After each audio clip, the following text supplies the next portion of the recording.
नमस्कार. मी श्रीधर जोशी. आपण पाहतात व्हिडिओ चॅनल कर्मचारी मित्र. बंद भगिनो, आज शुक्रवार दिनांक 1 मार्च 2024 आणि हा व्हिडिओ आहे व्हिडिओ क्रमांक 378. आजच्या व्हिडिओद्वारे मी आज 25 प्रश्नांना उत्तर देणार आहे. 25 प्रश्नांना उत्तरं देण्याची सुरुवात करण्यापूर्वी 2-3 सूचना. 1. प्रश्न विचारण्यापूर्वी या चॅनलवर जे व्हिडिओ केलेले आहेत ते व्हिडिओ कृपया पहा. आता इतके 377 व्हिडिओ झालेले आहेत आणि त्यामुळे आपल्या प्रश्नाचं उत्तर मी पूर्वीचे जे व्हिडिओ केले आहेत त्या व्हिडिओमध्ये निश्चित आपल्याला मिळेल. आपल्या सर्वांच्या सोयीसाठी आता व्हिडिओ जे केलेले आहेत ते विषयवार एकत्र केलेले आहेत आणि त्याची विषयवार यादी मी त्या पॉडकास्ट म्हणून जो शब्द येतो, आपण जर यूट्यूब चॅनलवर गेलात आणि तिथे जर तुम्ही क्लिक केलं तर तिथे विषयवार असे मी 22 विषय निवडलेले आहेत आणि त्या 22 जे व्हिडिओ केलेले आहेत फक्त संबंधित, उदाहरणार्थ निलंबन, तर निलंबनावरचे सर्व व्हिडिओ एकत्र पॉडकास्टमध्ये जो निलंबन शब्द आहे, कर्मचाऱ्याचे निलंबन, या ठिकाणी मिळतात. किंवा पुन्हा एकदा आपल्याला सांगणं, प्रश्न विचारण्यापूर्वी मग तो प्रश्न तुम्ही मला ईमेलद्वारे विचारला असेल किंवा कॉमेंटमध्ये विचारला असेल, तो विचारण्यापूर्वी कृपया जुने व्हिडिओ पहा. आजकाल काही ठिकाणी असे प्रश्न खूप बिकट प्रश्न आहेत, गुंतागुंतीचे आहेत, त्याच्यासाठी शासन निर्णय, न्यायालयीन निर्णय पाहावे लागतात, तपासावे लागतात. तर अशा संदर्भात मी आपल्याला सुचवीन की शक्यतो आपण कागदपत्रासह माझी भेट घ्या. मी पुणे येथे राहू, आपल्याला माहिती आहे, आणि दर सोमवारी मी पुणे येथे मोफत सल्ला देण्यासाठी उपलब्ध असतो. आणि माझी आपल्याला भेट घ्यायची असेल तर मी आपल्याला मागे सांगितलं त्याप्रमाणे पुण्या यामधला 02025608163, पुन्हा एकदा सांगतो 02025608163 या फोनवर कार्यालयीन वेळेमध्ये या फोनवर जर फोन केलात तर तिथे ते वर्षा सावरखंडे नावाच्या तिथे स्वीय सहाय्यक आहेत, ते त्या तुम्हाला अपॉइंटमेंट देतील. आपण ते कागदपत्र घेऊन आलात तर मला देखील सुकर होईल, आपला प्रश्न समजून घेता येईल, आपल्याशी चर्चा करता येईल. तेव्हा शक्यतो भेट घेऊन मग सर्व कागदपत्रासह मला भेटावं. आता दुसरा प्रश्न असा की काही वेळा लोकांना माझ्या भेटायची इच्छा असते आणि किंवा कमीत कमी फोनवर बोलावं असं आणि म्हणून फोन मागतात. तर या संदर्भात मी आपल्याला सांगेन की दर सोमवारी मी जेव्हा यशोदामध्ये उपलब्ध असतो तिथे माझा नंबर आहे 02025608198. पुन्हा एकदा सांगतो 02025608198. तर सकाळी 11 ते 1 या दरम्यानमध्ये या फोनवर सोमवारी म्हणजे जेव्हा मी तिथे उपलब्ध असतो त्यावेळी जर फोन केलात तर मला आपल्याशी बोलता येईल. चला प्रश्नांचे उत्तर देण्यास सुरुवात करू. या प्रश्नकर्त्या आहेत, एक लेखा अधिकारी होत्या, सेवानिवृत्त झालेल्या आहेत आणि अत्यंत चांगलं काम करणाऱ्या अधिकारी होतात असं त्यांच्या याच्यावरून दिसतं, कारण त्यांना ॲडव्हान्स इन्क्रीमेंट मिळालेली होती आणि त्यांना 2006, 7, 8मध्ये ॲडव्हान्स इन्क्रीमेंट मिळाली. पण 6व्या वेतन आयोगानंतर शासनाने ही ॲडव्हान्स इन्क्रीमेंट देण्याची योजना बंद केली होती आणि त्याचा संबंधीचा 24/8/2017चा एक शासन निर्णय काढला होता. आणि त्या ठिकाणी असा निर्णय काढल्यामुळं जी रक्कम आगाऊ वेतनवाढीची दिली होती ती वसूल करावी असा सुद्धा शासनाचा आदेश असल्यामुळे या प्रश्नकर्त्या महिला अधिकाऱ्यांकडून ती रक्कम वजा करून घेतली. पण त्यानंतर काही संघटना उच्च न्यायालयात गेल्या होत्या आणि औरंगाबाद उच्च न्यायालयाने हा जो 24/8/2017चा शासन निर्णय आहे तो प्रॉस्पेक्टिव्ह आहे, त्यामुळे पूर्वी जी रक्कम दिलेली आहे ती वसूल करता येणार नाही किंवा जर वसूल केलेली असेल तर ती रक्कम परत दिली पाहिजे अशा संबंधीचा शासन निर्णय आपला उच्च न्यायालयाने निर्णय दिला. आणि त्या उच्च न्यायालयाच्या निर्णयाच्या आधारे 15 डिसेंबर 2022ला शासनाने निर्णय काढला आणि अशा तऱ्हेची जर वसुली केली असेल तर ती एक रकमी ठोक रकमी त्या संबंधित कर्मचाऱ्याला परत करावी. पण अद्यापही या प्रश्नकर्त्या ज्या बाई आहेत त्यांना, महिला अधिकारी आहेत, त्यांना काही मिळाले नाहीत. त्याने आता अर्ज केलेला आहे संचालक डायरेक्टर अकाउंट्स ट्रेझरी. तर मी यांना सांगेन की आपला प्रश्न अत्यंत बरोबर आहे. आपण चांगलं काम करून आगाऊ वेतनवाढ मिळाली आणि ती परत घेतली, त्याची रक्कम मिळणं आपल्याला आवश्यकच आहे. आता यासाठी मात्र आपल्याला थोडंसं भांडावं लागेल, कारण आपण 2-3 ठिकाणी काम केलेलं आहे. जरी आपलं मूळ जे एस्टॅब्लिशमेंट म्हणतात आस्थापना जे डायरेक्ट अकाउंट्स अँड ट्रेझरीज आहे तरी आपण दुसऱ्या विभागामध्ये देखील कामाला होतात आणि त्यामुळे साहजिकच कदाचित प्रशासक विभागाला याला विलंब लागत असेल, पण हे विलंब इतका लागण्याचं कारण नाही. आपण अर्ज केलेला आहे, या अर्जाचा पाठपुरावा देखील करा. जरूर तर आपल्याला मॅटमध्ये जावं लागेल, पण त्याच्या आधी मी आपल्याला सुचवीन आपण लोक आयुक्तांकडे सविस्तर अर्ज करा. त्याचबरोबर शासनाला आपण अर्ज केला त्यानंतर काही उत्तर मिळालं नाही तर पुन्हा एक अर्ज पाठवून रिमाइंडर वाजवून त्याला स्पष्ट नमूद करा की नाहीतर मग आपल्याला मॅटमध्ये धाव घ्यावी लागेल. आणि जर मला ठोक रक्कम परत मिळाली नाही तर एक प्रकारे तो उच्च न्यायालयाचा अवमान होईल असं देखील आपल्या अर्जामध्ये नमूद करा. आपण तेही सुचवलं आहे की या संदर्भातला एक व्हिडिओ करावा. सूचना आपली अत्यंत चांगली आहे आणि मी त्याचा जरूर विचार करीन. पण त्याकरता मी पाहत होतो की 15 डिसेंबर 2022चा आणि 3 जुलै 2009चा शासन निर्णय महाराष्ट्र गव्हर्नमेंटच्या वेबसाईटवर आहे का, पण तो काही शासन निर्णय मिळाला उपलब्ध झालेला नाही. पण जरूर मी हे दोन्ही शासन निर्णय डाउनलोड करून घेऊन त्याचा अभ्यास करून व्हिडिओ करीन. तत्पूर्वी तो उच्च न्यायालयाचा जो निर्णय आहे त्याच्या गाईडलाईन्स काय आहेत ते शासनाच्या 2022च्या शासन निर्णयामध्ये नमूद केलेलं आहे, पण तो देखील माझी पाहण्याची इच्छा आहे. त्यामुळे तो उच्च न्यायालयाचा निर्णय आपल्याकडे असेल तर पाठवा, अथवा मी उच्च न्यायालयाच्या वेबसाईटवरून घेईन. पण आपली सूचना निश्चित चांगली आहे आणि त्यासंबंधी मी जरूर त्या संदर्भात व्हिडिओ करण्याचा प्रयत्न करीन. चला, प्रश्न क्रमांक 2, निलंबन कालावधीतील गोपनीय अहवालाबाबत परिपत्रक पाठवणे. मी गेल्या व्हिडिओमध्येच सांगितलं की यासंबंधी पदोन्नती कशी द्यावी यासंबंधी 2019चा जो शासन निर्णय आहे त्या शासन निर्णयामध्येच या निलंबनित कालावधीच्या गोपनीय अहवालासंबंधीची तरतूद. आणि मग हा जो शासन निर्णय आहे तो मी गुगल ड्राईव्हवर अपलोड करून त्याची लिंक गेल्या व्हिडिओसोबत दिलेली आहे. ते परिपत्रक जर आपण पाहिलं तर त्यावरून आपला जो प्रश्नाचा आहे की निलंबन कालावधीमधला गोपनीय अहवाल तो लिहायचा नसतो. निलंबन कालावधी जर कर्तव्य काळ म्हणून धरला गेला तर त्यातले जरी निलंबन काळाचे गोपनीय अहवाल लिहिलेले नसतील तरी ते योग्य प्रतीचे आहे, योग्य अर्हतेचे आहेत असं समजावं, असं त्यामध्ये नमूद केलेलं आहे. प्रश्न क्रमांक 3, या प्रश्नकर्त्याचं म्हणणं आहे निलंबन कालावधी हा निलंबन कालावधी म्हणून धरला आहे तेव्हा त्याच्या काळाची थकबाकी मिळणार का? थकबाकी मिळणार नाही. थकबाकी केव्हा? निलंबन काळामध्ये आपल्याला निर्वाह भत्ता मिळतो. पहिल्यांदा आपल्याला 3 महिन्याकरता 50% आणि तो निर्वाह भत्त्यामध्ये आणखीन 50% म्हणजे जवळजवळ 75% आपल्याला निर्वाह मिळतो. तसा जर निर्वाह भत्ता मिळाला असेल तर आपल्याला आधी निराळी थकबाकी मिळणार नाही, कारण आपल्या विभागीय चौकशी अंत्यंत आपल्याला शिक्षा झालेली आहे. त्यानंतर हा काळ निलंबन काळच म्हणून ठरवला आहे, त्यामुळे त्याची थकबाकी मिळणार नाही. पण निर्वाह भत्त्याची जर थकबाकी मिळाली नसेल तर मात्र ती थकबाकी मिळणं आवश्यक आहे. त्यासाठी आपण जरूर अर्ज करा. चला, पुढच्या प्रश्नावर प्रश्न क्रमांक 4, या प्रश्नांचं म्हणणं आहे की हे सहशिक्षक आहेत, हे डिसेंबर 19, 12, 23 ते 12 जानेवारी 2024मध्ये यांना हजेरी पटावर ते गेले पण त्यांना अनुपस्थित दाखवलेलं आहे आणि त्यांच्या अर्जित रजा देखील शिल्लक आहेत. किरकोळ रजा देखील मंजूर असून देखील त्या किरकोळ रजा न देता ही गैरहजेरी दाखवलेली आहे. तर काय करावं? एक तर या प्रश्नकर्त्यांना मी एवढं सांगेन की आपल्याला रजा आहे, पण रजा आपल्याला मंजूर करणं हा आपला काही मूलभूत अधिकार नाही. त्यामुळे आपण रजा घ्यायची असेल तर त्याच्यासाठी मंजुरी करून घेणं आवश्यक आहे आणि ती मंजुरी करण्याचे अधिकार हे अधिकाऱ्यांनाच असतात. अर्थात आपल्याकरता आपल्या संस्थाचालकांनी मुद्दामून जर या संबंधात काही कारवाई केली असेल तर आपण संस्थाचालकांना एकदा विनंती करा. ती जर केली नाही तर आपल्या ज्या जिल्ह्यामध्ये आपण काम करता तिथल्या शिक्षणाधिकारी यांचे कार्यालयाशी संपर्क साधा आणि त्यांच्याकडे आपली तक्रार नोंदवा. प्रश्न क्रमांक 5, या प्रश्नकर्त्यांचं म्हणणं आहे की वर्ग क चे अपिलीय अधिकारी कोण असतात? मी आपल्याला सांगितलं त्याप्रमाणे अपिलीय अधिकारी कोण हे महाराष्ट्र नागरी सेवा शिस्त अपील नियम 1979च्या नियम 18मध्ये नमूद केलेलं आहे.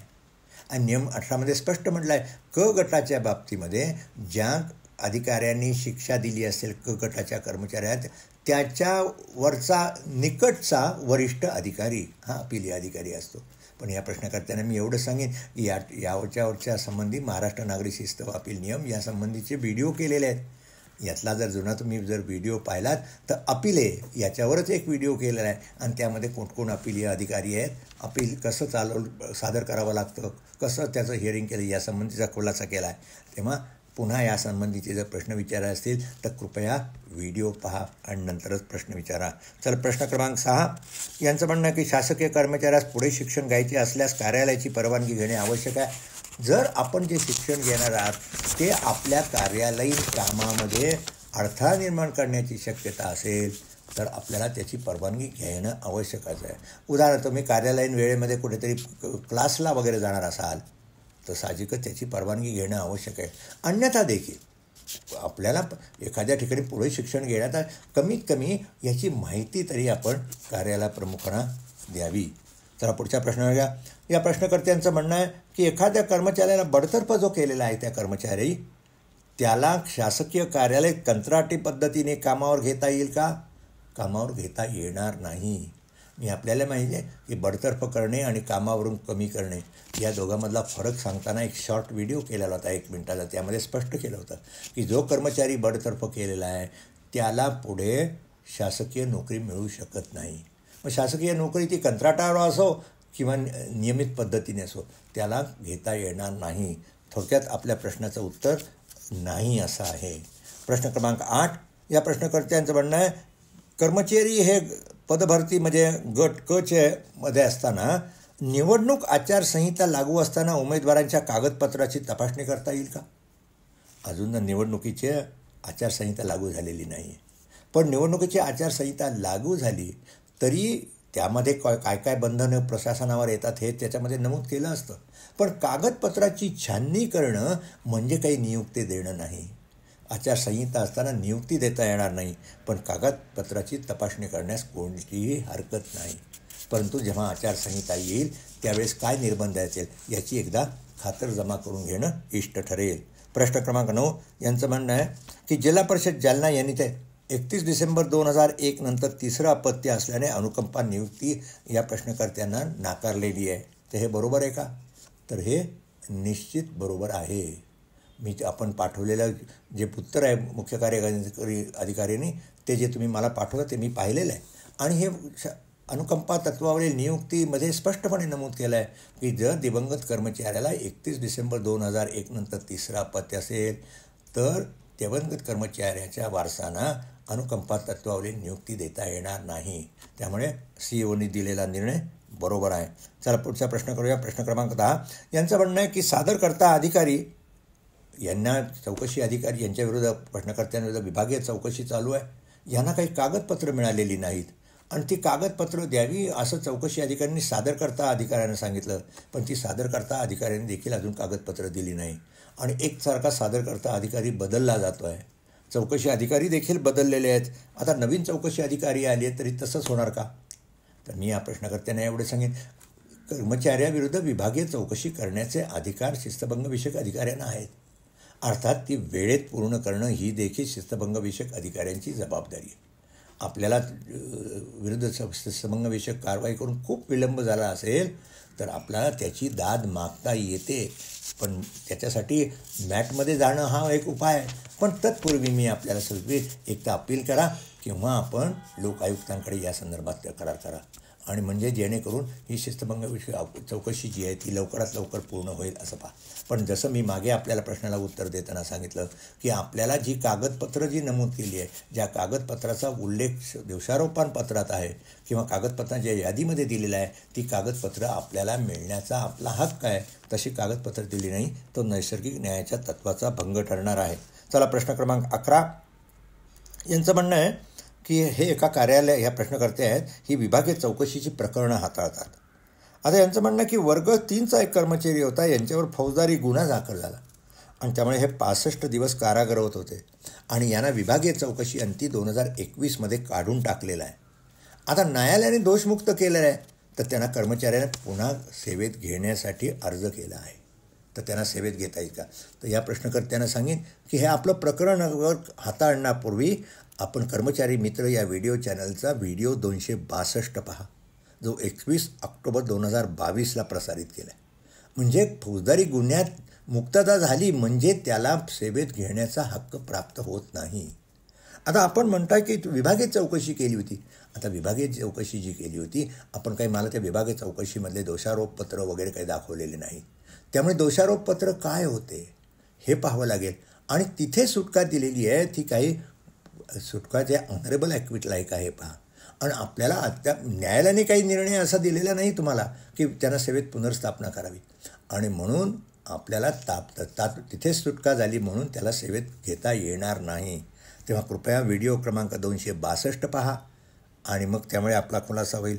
त्यावर जर काही आपल्याला आणखीन शंका असेल तर विभागीय चौकशी जी झाली आणि ज्याला काढलं गेलं त्याच्या आदेशाची प्रत माझ्याकडे पाठवा आणि फौजदारी प्रकरणामध्ये त्यांच्याविरुद्ध असलेले दोषारोप आणि विभागीय चौकशीमध्ये दोषारोप सारखे आहेत का, पुरावा सारखा आहेत का, हे देखील आपल्याला पाहावं लागेल. म्हणून या संदर्भामध्ये मी आपल्याला हेही सांगेन की कर्मचारी मित्र या व्हिडिओ चॅनल सुरू केल्यानंतर सुरुवातीलाच मी फौजदारी कारवाई व शिस्तभंग कारवाई यासंबंधीचे 2 अत्यंत महत्त्वपूर्ण व्हिडिओ केले. ते व्हिडिओ क्रमांक 5 आणि 6 ते व्हिडिओ देखील पहा. मग व्हिडिओ 5, 6, व्हिडिओ 262 पहा.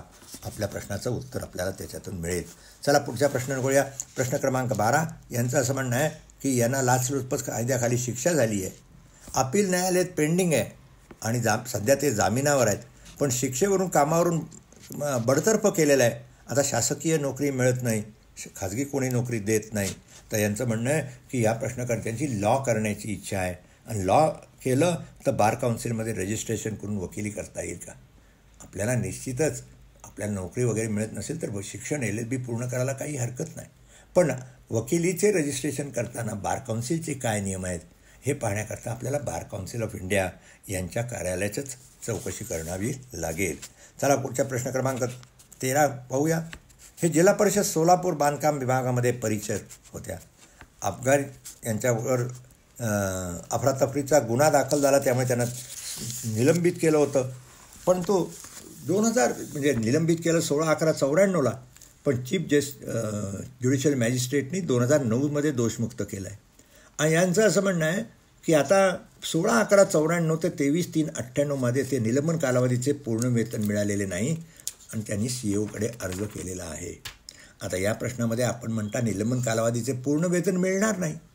आपला जो निलंबन कालावधी आहे तो निलंबन कालावधी कसा धरावा याचा आदेश CAOनी काढला नसेल तर आपण त्यांना विनंती करा काढा.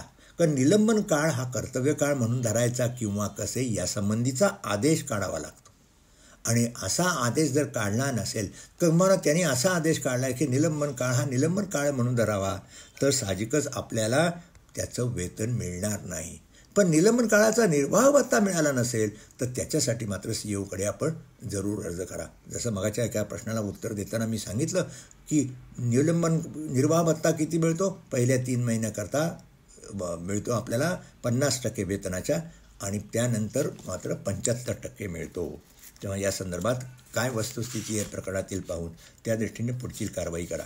या प्रश्नकर्त्याने या कर्मचाऱ्यास 2021मध्ये फौजदारी गुन्ह्यामुळे सेवेतून काढून टाकले होते.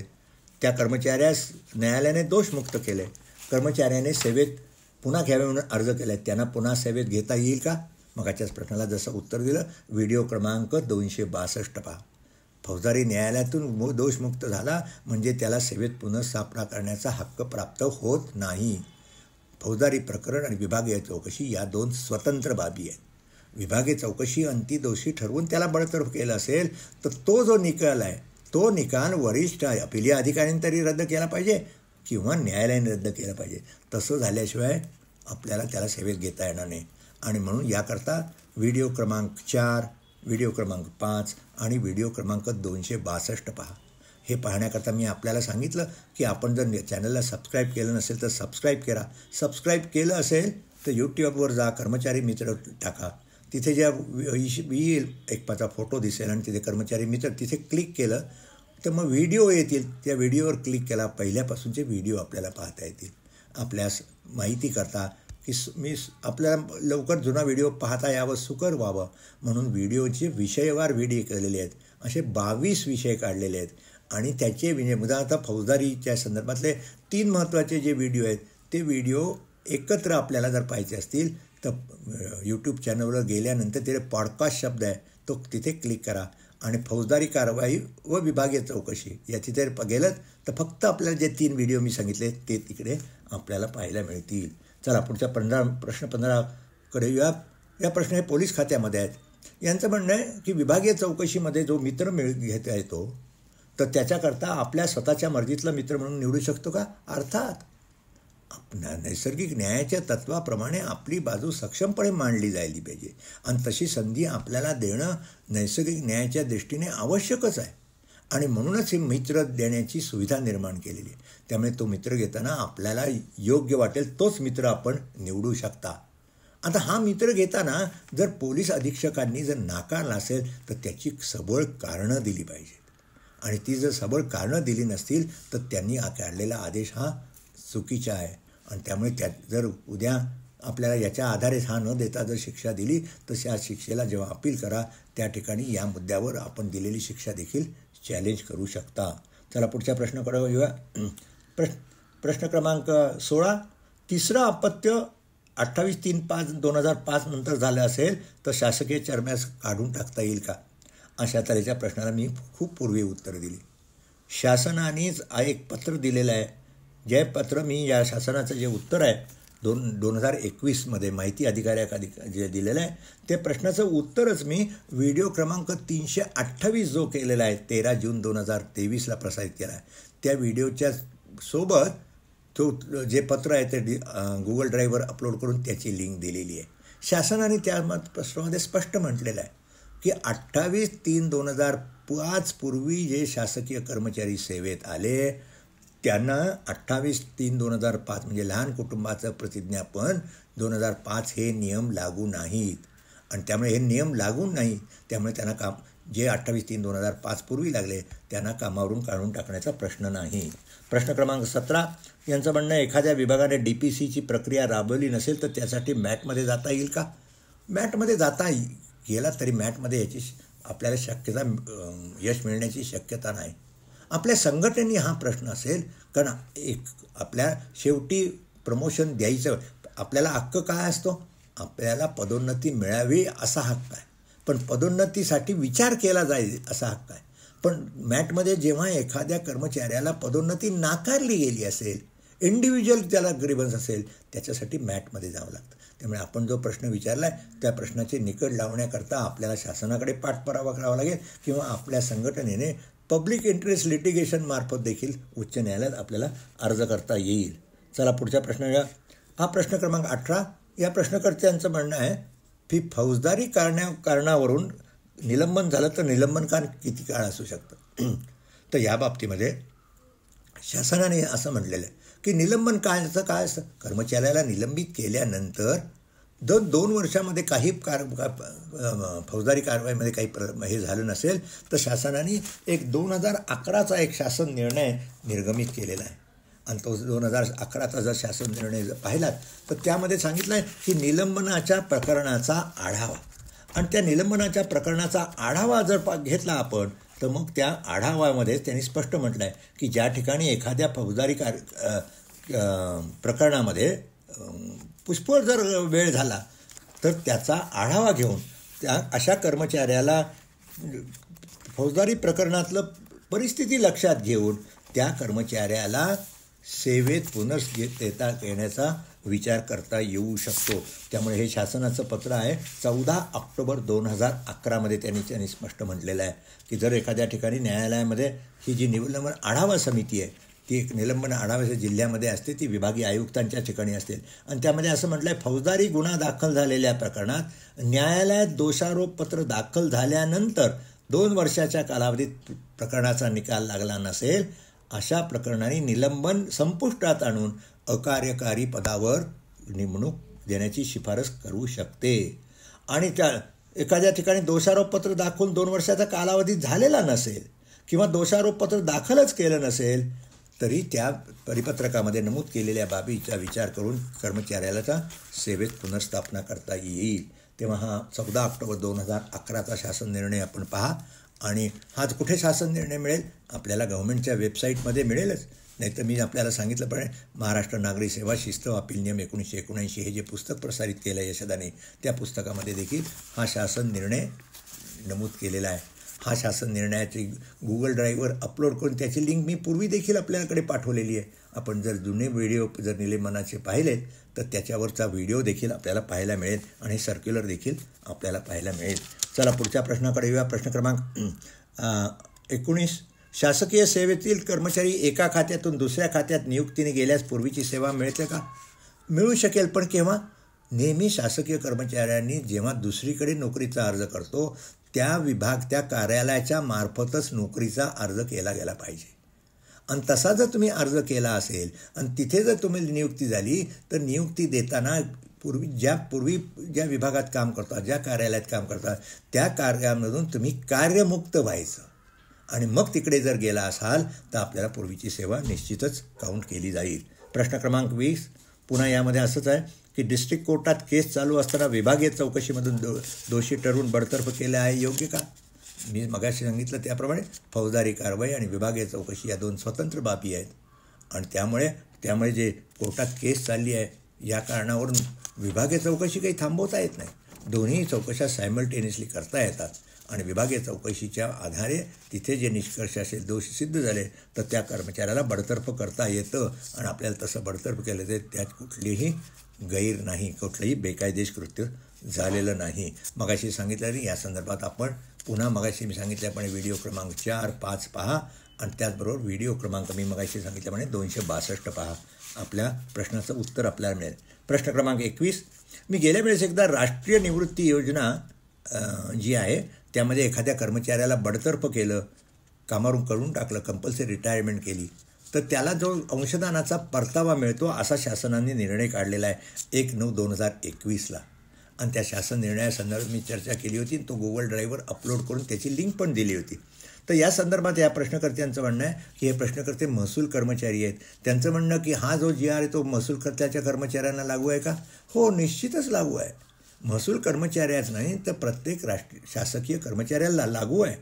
आता शासन निर्णयाच्या शेवटी काय म्हटलं आहे की शासकीय कर्मचाऱ्यांच्या व्यतिरिक्त जे जिल्हा परिषदेचे कर्मचारी असतील किंवा शिक्षकेतर कर्मचारी वगैरे जे आहेत त्यांना देखील लागू आहे. म्हणजे त्यांना देखील लागू आहे, म्हणजेच महसूल खात्याच्या कर्मचाऱ्यांना देखील लागू आहे. चला प्रश्न क्रमांक 22 हे जिल्हा न्यायालयात कर्मचारी आहे. यांचं म्हणणं स्पर्धा परीक्षेद्वारे शिक्षक म्हणून निवड झाल्यास पूर्वीची सेवा ग्राह्य जाईल का? आपण जर शिक्षक या पदाकरता जर केला असेल, जो अर्ज केला असेल तो जिल्हा न्यायालयाच्या कार्यालयामार्फत केला जर असेल तर मग आपल्याला पूर्वीची सेवा विचारात घेतली जाऊ शकेल आणि मग तिथे नेमणूक झाली तर मग आपल्याला इथे कार्यमुक्त व्हावं लागेल. चला प्रश्न क्रमांक 23 हा प्रश्न क्रमांक सर्वांनी कृपया लक्षात ठेवा की अजून देखील जेव्हा कर्मचाऱ्याला एखाद्या ठिकाणी निलंबित केलं जातं आणि कर्मचारी जर निलंबित असताना तो पुढे सेवानिवृत्त झाला किंवा निलंबित कर्मचारी नसताना देखील कर्मचारी सेवेत असताना सेवानिवृत्त झाल्यानंतर त्याच्याविरुद्ध जर विभागीय चौकशी किंवा न्यायालयीन प्रकरण प्रलंबित असेल तर महाराष्ट्र नागरी सेवा निवृत्ती वेतन नियम 1982च्या नियम 130 अन्वये त्याला तात्पुरतं निवृत्ती वेतन. आता हे तात्पुरतं निवृत्ती वेतनाचे अधिकार पहिले 6 महिन्याकरता हे कार्यालय प्रमुखांना दिलेले आहेत आणि त्यानंतर 6 नंतर पुढचा काळ वाढवण्याचे अधिकार हे अकाउंटंट जनरलला दिलेले आहेत. आता अकाउंटंट जनरलकडे प्रपोजल पाठवताना पण शासनाने या संदर्भात एक परिपत्रक इश्यू केलेलं आहे 92 साली आणि त्या परिपत्रकामध्ये त्यांनी स्पष्ट म्हटलं आहे की पहिल्यांदा ज्या कर्मचाऱ्याविरुद्ध विभागीय चौकशी किंवा न्यायालयीन प्रकरण प्रलंबित आहे आणि म्हणून जर त्याला जर तात्पुरतं निवृत्ती वेतन दिलं जात असेल तर 6 महिन्याकरता निश्चितच कार्यालय प्रमुखांनी द्यावं. पण पुढे हा 6 महिन्याचा कालावधी वाढवताना खंडशः म्हणजे पुन्हा 6 महिन्याचा वाढवू नये तर प्रस्ताव पाठवतानाच की यांच्याविरुद्ध विभागीय चौकशी आहे, न्यायालयीन प्रकरण ते संपेपर्यंत तात्पुरत्या निवृत्ती वेतनाला मंजुरी द्यावी अशा तऱ्हेचा प्रस्ताव आपण अकाउंटंट जनरल यांच्याकडे पाठवणं आवश्यक आहे. काल माझ्याकडे या संदर्भामध्ये एक सोलापूरमधले नगर परिषदेचे कर्मचारी होते. त्यांना काही दिवस आधी निलंबित केलं होतं आणि मग त्यांनी निलंबित केल्यानंतर मग सेवेत पुन्हा घेतलं आणि त्यांची बदली दुसऱ्या नगर परिषदेमध्ये अकोट नगर परिषदेमध्ये केली आणि मग तिथून सेवानिवृत्ती झाले. त्यांनी 6 महिन्याचं त्यांना तात्पुरतं निवृत्ती वेतन दिलं पण पुढं काही निवृत्ती वेतन त्यांना मिळत नाही आहे. तर म्हणून त्यांच्यासाठी देखील हा खुलासा आहे की संबंधित मुख्य अधिकारी यांनी प्रस्ताव AGकडे पाठवताना सरसकट विभागीय चौकशी पूर्ण होईपर्यंत तात्पुरतं निवृत्ती वेतन देण्यास मंजुरी द्यावी अशा तऱ्हेचा प्रस्ताव अकाउंटंट जनरल यांच्याकडे पाठवणं आवश्यकच आहे. या निमित्ताने हे जे सर्क्युलर 25 जून 1992चं आहे ते मी गुगल ड्राईव्हवर अपलोड करून त्याची लिंक या व्हिडिओच्या डिस्क्रिप्शन बॉक्समध्ये दिलेली आहे. सर्व संबंधितांनी हे परिपत्रक आहे ते डाउनलोड करून घ्याव्या आणि सर्व नियुक्ती अधिकाऱ्यांनी कृपया लक्षात ठेवावं, एखादा कर्मचारी जेव्हा सेवानिवृत्त होताना त्याच्याविरुद्ध विभागीय चौकशी सुरू असेल, म्हणजे दोषारोपपत्र निर्गमित झाली असेल, तर अशा त्याला आपण पहिल्यांदा 6 महिन्याचं तात्पुरतं वेतन, निवृत्ती वेतन द्या आणि त्यानंतर 6 महिन्यानंतर तो वाढवण्याचा कालावधी वाढण्याकरता जिल्हा अकाउंटंट जनरल यांच्याकडे प्रस्ताव पाठवताना विभागीय चौकशी किंवा न्यायालयीन प्रकरणं पूर्ण होईपर्यंत तात्पुरतं वेतन, निवृत्ती वेतन चालू ठेवावं अशा तऱ्हेचा प्रस्ताव पाठवावा आणि अकाउंटंट यांची मंजुरी घ्यावी. हे मी पुन्हा सांगतो आहे, नियुक्ती अधिकाऱ्यांनी हे निश्चित लक्षात ठेवणं आवश्यक आहे. अन्यथा अनेक कर्मचाऱ्यांच्या बाबतीत सेवानिवृत्त झाल्यानंतर 6 महिने फक्त त्यांना तात्पुरतं निवृत्ती वेतन मिळतं, त्यानंतर त्यांना निवृत्ती वेतन पुढचं मिळण्याकरता खूप अवधी लागतो. जिल्हा परिषदेच्या कर्मचाऱ्यांच्या बाबतीमध्ये मी एवढं सांगेल की जिल्हा परिषदेचे जे कर्मचारी आहेत त्यांच्याकरता तर अकाउंटंट जनरलकडे जायची आवश्यकताच नसते. तिथले जे कॅफओ आहेत, म्हणजे मुख्य लेखाधिकारी जे चीफ अकाउंट्स ऑफिसर आणि वित्तीय सल्लागार यांच्याकडेच तिकडे अधिकार असतात. तर त्यांनी देखील या निर्णयाच्या आधारे कर्मचाऱ्याला जर एखाद्या जिल्हा परिषदेच्या कर्मचाऱ्याला जर सेवानिवृत्त होताना विभागीय चौकशीपर्यंत येत असेल तर त्याला तात्पुरतं निवृत्ती वेतन जोपर्यंत त्याच्या विरुद्ध विभागीय चौकशी पूर्ण होत नाही किंवा न्यायालयीन प्रकरण पूर्ण होत नाही तोपर्यंत तात्पुरतं निवृत्तीवेतन द्यावं अशा तऱ्हेचा आदेश काढावा. प्रश्न क्रमांक 24 या प्रश्नकर्त्यांचं म्हणणं आहे, सेवानिवृत्तधारकाने रजा रोखीकरणाचं त्याच्याविरुद्ध फौजदारी प्रकरण प्रलंबित म्हणून रजा रोखीकरण रक्कम रोखून ठेवता येते का? तर शासनाने याबाबतीत स्पष्ट म्हटलेलं आहे की कर्मचाऱ्याविरुद्ध जर एखादी विभागीय चौकशी किंवा न्यायालयीन प्रकरण असेल आणि त्याच्यामधून जर काही वसुली होण्यासारखी जर रक्कम असेल तरच रजा रोखीकरणाची रक्कम रोखता येते, अन्यथा रजा रोखीकरणाची रक्कम रोखून ठेवता येत नाही. आता आपल्याकडे जो फौजदारी गुन्हा आहे, समजा गुन्हा सिद्ध झाला तर त्याच्याविरुद्ध आपल्याला काय होणे, त्याविरुद्ध आपल्याला शिक्षा होईल इंडियन पिनल कोडमध्ये आणल्यावर. त्यामुळे वसुली करण्याची काही रक्कम हे नाही. त्यामुळे आपली जर रजा रोखीकरणाची रक्कम रोखून ठेवली असेल तर ते चूक आहे. तेव्हा या संबंधीची जी तरतूद आहे ही आपण संबंधितांच्या नजरेस आणून द्या.